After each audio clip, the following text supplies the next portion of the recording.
Hi అండి. ఇందాక ఈరోజు సండే అనేసి పూరి పిండి కొంచెం తక్కువ అంటే తక్కువ ఏం లేదు, బాగానే కలిపిన వరకు పూరి పిండి అయితే అయిపోయిందనమాట. అందుకని ఇప్పుడు మళ్ళీ కలిపి పెడుతుంది. ఇప్పుడు టైం ఎంత 8 అయింది. అంటే 8 గంటలకే కలిపిన పూరి పిండి అయితే మొత్తం అయిపోయింది. అంతే అండి. ఒక్కొక్క రోజు ఇడ్లీ తొందరగా అయిపోతాయి, ఒకరోజు పూరి తొందరగా అయిపోతాయి, ఒకరోజు వడ తొందరగా అయిపోతాయి, అట్లా అనమాట. ఈరోజు అయితే పూరి కలిపిన వరకు అయితే అయిపోయింది. అందుకని మళ్ళీ పిండి అయితే కలుపుతున్నాను నేను. మా హోటల్లో మేము పూరి పిండి ఎలా కలుపుతామని మీకు వీడియో తీద్దామనేసి వీడియో అయితే తీస్తున్నాను ఫ్రెండ్స్. ఇదిగోండి పూరి పిండి అయితే వేసిన. ఇక్కడ ఎవ్వరు లేరు వీడియో తీయడానికి, నేనే వీడియో తీసుకోవాలి సరేనా, అందుకే మీకు ఇట్లా చూపిస్తున్నా.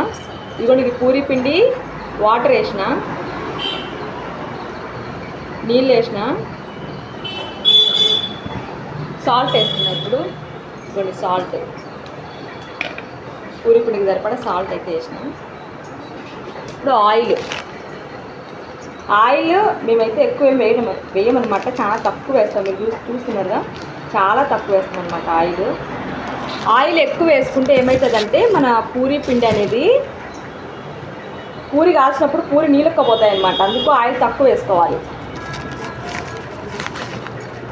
అంతేనండి. ఇందులో నేనైతే ఏం కలపలేదు ఫ్రెండ్స్. ఇదిగోండి ఇప్పుడు నేను పిండి మొత్తం కలిపేసుకుంటున్నా.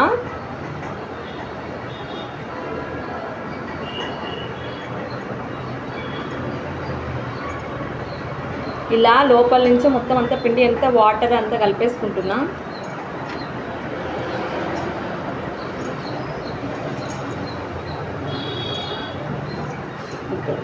ఇప్పుడు ఇలా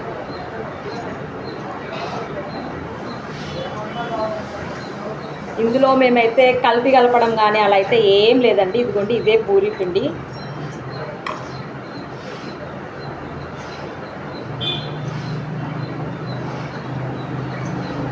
ఇదైతే గోధుమ పిండి అండి, మైదా పిండి అయితే కాదు, గోధుమ పిండి. మనకి ఇలా వేస్తే కదా చూడండి, ఇది సాఫ్ట్గా వచ్చేస్తుంది, ఇట్లా పడిపోతుంది అనమాట.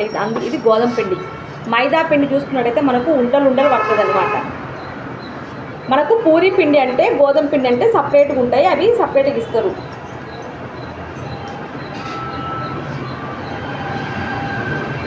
నేను ఇది పక్కన పెట్టేసుకొని ఈ పిండిలోకి మళ్ళీ కొంచెం వాటర్ అయితే వేసేసుకుంటాను అనమాట. ఒకేసారి ఎక్కువ నీళ్ళు వేసుకుంటే పిండి అనేది జోరుగా అయిపోతుంది, కాబట్టి మనం చూసి వేసుకోవాలి. నీళ్ళు చూసి కలుపుకుంటూ ఉండాలి పిండిని.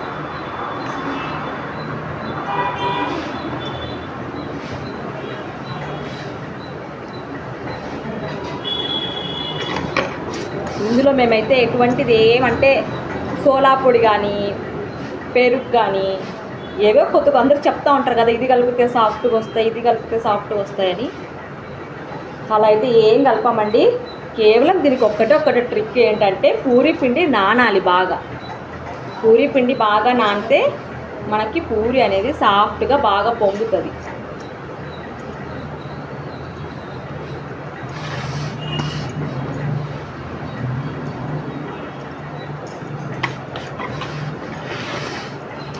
ఆయిల్ కూడా ఎక్కువ హీట్కి పెట్టుకోకూడదు. ఎక్కువ హీట్ పెట్టుకున్నాం అనుకోండి ఆయిల్, అప్పుడు ఏమవుతుందంటే పూరి అనేది పొంగదనమాట. పొంగకుండా ఎమ్మటే మాడిపోతుంది అది పొంగదు కదా. కాబట్టి ఆయిల్ కూడా మనం హీట్ చేసుకునేటప్పుడు మంచిగా హీట్ చేసుకోవాలి.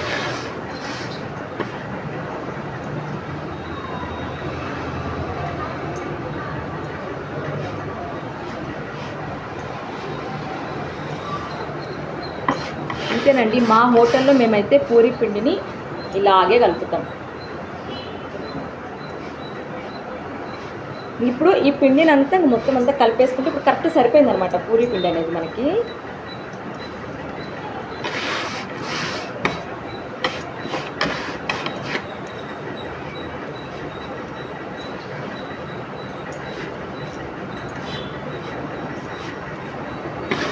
కొంచెం వాటర్ వేసుకుంటా ఈ పిండిలోకి, మరి ఎక్కువ వేసుకుంటే జోరు అవుతుంది.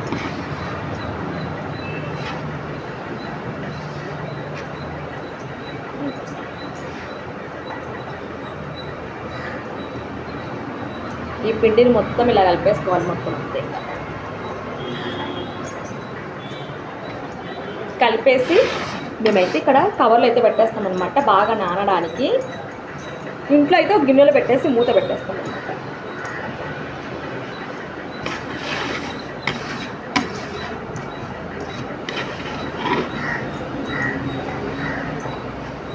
స్టార్టింగ్ నుంచి పూరీనే అడుగుతుండ్రు అనమాట అందరూ.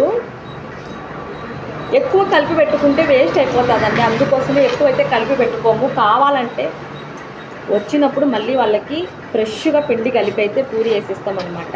అంటే వాళ్ళు వెయిట్ చేస్తే అది కూడా, లేదంటే లేదనే చెప్పేస్తాం.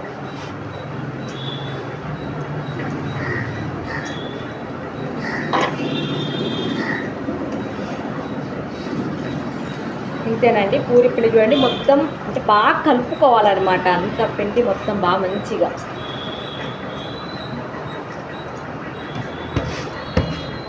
నాకైతే పూరి పిండి కలపడం అంటే బాగా ఎక్కువ ఇష్టమైంది. ఎందుకోసం అంటే ఇది నాకు మంచి మార్నింగ్ ఎక్సర్సైజ్ లాగా ఉందన్నమాట. ఇదిగోండి. మేము ఎక్కడికి వాకింగ్కి ఎక్కడికి వెళ్ళాల్సిన అవసరం లేదు.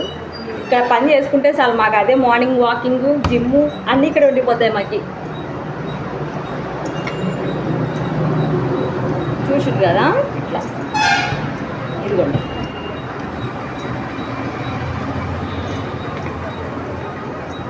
ఇలా కలిపేసాం కదా, ఇప్పుడు పిండి కవర్లోకి అయితే వేసేస్తాం. వేసినంటే అది నాని ఉంటుంది అనమాట మంచిగా. అంతేనండి, పూరి పిండి కలపడం అయితే ఇంతే అనమాట. ఈ వీడియో కనుక మీకు నచ్చినట్లయితే కంపల్సరీగా వీడియోకి ఒక లైక్ చేయండి, నా ఛానల్ని సబ్స్క్రైబ్ చేయండి. Thanks for watching.